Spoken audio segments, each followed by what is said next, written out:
Welcome back, runners. I'm going to talk to you today about pain on the outside of the hip. Now, I've heard some Americans call it a pain in the butt, and it very much is so if you've got pain on the outside of the hip that's stopping you from running. And today, we're going to go through the top 3 mistakes to avoid when treating pain on the side of the hip. Now, let's define what lateral hip pain typically is in runners. What we've got is a group of ligaments and muscles that live on the side of the hip that work when you run. When those tendons become overworked and they do more than they can tolerate, they become irritated and inflamed. And we might call that in the physio world tendinopathic tendon. So yeah, I think that's the Latin for painful tendon. On a kind of cellular level, what's happening is the tendon is failing to heal after each run. The tendon is breaking down and in a state where it can still function as a tendon, so it's not a tear, but it's in a state of disrepair and is in a state of being irritated and giving you pain with activities like running, laying on that side, turning over in bed, sometimes sitting to standing after sitting for long periods, walking for long periods, standing for long periods, all things that work those muscles on the side of your hip. The tendon or the muscle that typically is involved is the gluteus medius. That's the muscle that produces the force, and then the tendon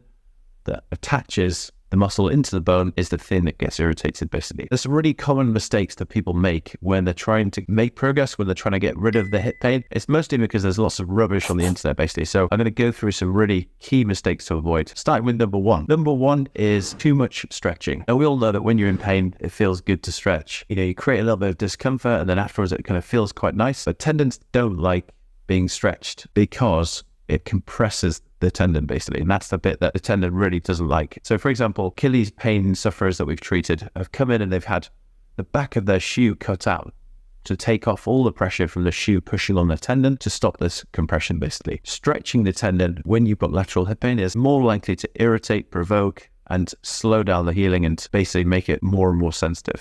There might be times where it kind of feels quite good, but when we look at the research, it doesn't help in the long term, and more often it actually causes the pain to be slightly worse. That would be something to avoid. Potentially later on in someone's treatment plan, we might recommencing some stretching, but definitely at the early stages where it's quite painful, there's definitely no benefit in stretching it, basically. The second most common mistake when treating a glute med tendinopathy is using too much hands-on treatment. Now, again, it's often the first thing we think about doing when we have something that's starting to hurt, and it's associated with running.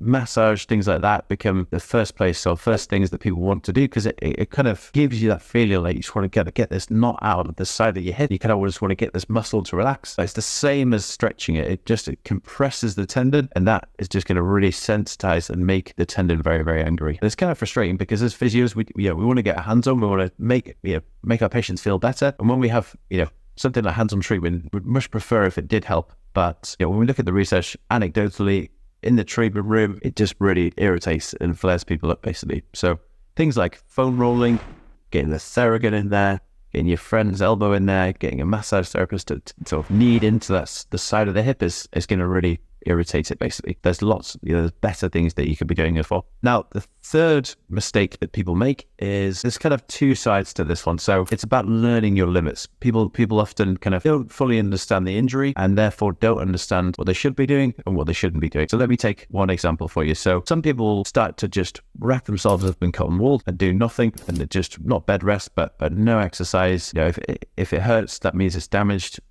damaging my hip, and therefore they just stop everything. For those people, we want to just say, just start to do a little bit more activity, because what we know about tendons is they like loads and they adapt to you doing activity, basically. If you could find an activity which doesn't irritate the hip more than, let's say, a 3 or 4 out of 10, if you have got a gluteus medius tendinopathy, then that's a kind of safe amount of training and exercise to be doing, as long as the pain settles within 2 to 4 hours. On the other end of the spectrum, we have people who do way too much, ignore the symptoms, and they say things like, no pain, no gain. It doesn't matter. I don't want to kind of affect, the PB that I was trying to get. And they just kind of carry on and get to a point where the hip is so sore that it's affecting sleep, and it's just getting really, really angry, basically. For those kind of people, it's the same parameters that we would recommend. If you're going for a run and you're getting 3 days of pain afterwards, and the pain goes up to a 6 or 7 out of 10, and you're hobbling home and you can barely sleep that night, that's way too much. And that's going to basically mean it's not going to get better. But if you can run and potentially slow the speed down, reduce the volume, reduce the intensity, use some cross training perhaps, and only get a 3 to 4 out of 10 on the pain scale, and it goes within 2 to 4 hours, that's a much better strategy. It's more likely to lead to the hip adapting and getting stronger and settling down, along with some of the things that might help as well. So number 3 is learn your limits and learning, having a good understanding of what a glute med tendinopathy, behaves like, basically. Lots of ways that we can treat lateral hip pain. I'll kind of go through those in another video. If you've got pain on the outside of the hip and you're looking for some help, send us a message, send me an email, or if you'd like me to do more videos on this topic, then I'd love to hear your opinion on what you think would be helpful. So thanks again for watching this video, and we'll see you on the next one.